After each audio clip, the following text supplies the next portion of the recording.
Dhe sadakaja është e njohur në Islam, pra si një ndër shenjat më të mëdha të Islamit.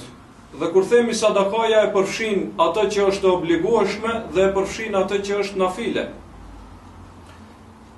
Edhe kjo është veçori e Islamit, se Allah subhanahu wa taala këtë fe e ka bërë të lehtë për robërit e tij.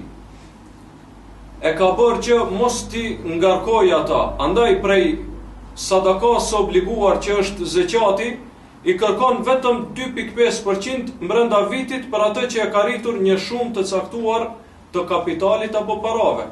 Ka që është obligimi. Muslimani nuk ka në pasurinë e tij obligim tjetër. Kjo është obligimi i tij. Ndërsa pastaj i nxit që t'japin sa më shumë për nafile. Siç ndodh kjo edhe me ibadete tjera, namazi, 5 kohët e namazit i ke obligim. Pastaj Allah subhanahu wa taala të nxit që të bësh nafile. Po ashtu edhe me agjerim. Një muaj e ke obligim, pastaj tjerën e ke nafile dhe e ke të lirë.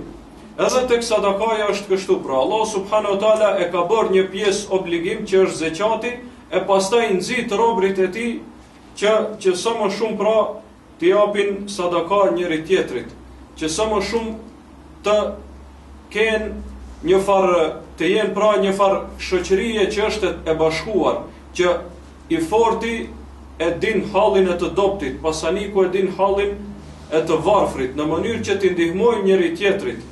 Dhe kjo ju kthehet të gjithëve, pra të mirat e kësaj, të gjithë do t'i përfitojnë, e gjithë shoqëria muslimane, pra në veçanti.